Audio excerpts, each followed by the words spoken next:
दे धडक बेधडक आपल्या परिसरातील ताज्या घडामोडी, घटना, समस्या, विविध क्षेत्रातील सर्वदूर बातम्या पाहण्यासाठी लोकशक्ती लाईव्ह न्यूज चॅनलला सबस्क्राईब करा आणि नोटिफिकेशन मिळवण्यासाठी बेल आयकॉनला प्रेस करा. अलिबाग जेट्टी परिसरात संशयास्पद बोटीतून दहशतवादी विस्फोटके आणल्याची माहिती मिळाल्यानंतर अलिबाग पोलीस आणि सुरक्षा यंत्रणा तात्काळ सतर्क झाल्या. भविष्यात अशा संभाव्य धोक्यांना प्रभावी प्रतिसाद देता यावा यासाठी अलिबाग जेट्टी परिसरात मोठी मॉक ड्रिल घेण्यात आली.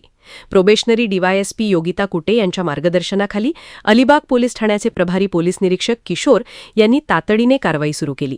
या सराव मोहिमेत अलिबाग पोलीस ठाण्याचे 20 कर्मचारी, एटीबी शाखेचे पोलीस निरीक्षक राजेंद्र जाधव यांचे पथक, क्यूआरटी टीम, बीडीडीएस पथक तसेच डॉग स्क्वॉड सहभागी झाले होते. सुरक्षा पथकांनी जेट्टी परिसरात पोहोचत सर्व बोटींची सखोल झडती घेतली. संशयित वस्तूंचा शोध, विस्फोटक तपासणी, नागरिकांचे संरक्षण तसेच आपत्कालीन परिस्थितीत तातडीने प्रतिसाद कसा द्यावा याचे प्रात्यक्षिक या मॉकड्रिल दरम्यान करण्यात आले. या सराव मोहिमेमुळे किनारपट्टी सुरक्षेच्या दृष्टीने पोलीस आणि सुरक्षा यंत्रणा पूर्णपणे सज्ज असल्याचा संदेश देण्यात आला. संभाव्य आपत्कालीन परिस्थितीत समन्वय राखून जलद कारवाई करण्याची तयारी या मॉकड्रिलमधून तपासण्यात आली. लोकशक्ती लाईव्हसाठी अमोल कुमार जैन, अलिबाग. अशाच सच्चाई दर्शवणाऱ्या बातम्या पाहण्यासाठी लोकशक्ती लाईव्ह न्यूज चॅनलला लाईक करा, शेअर करा आणि सबस्क्राईब करा.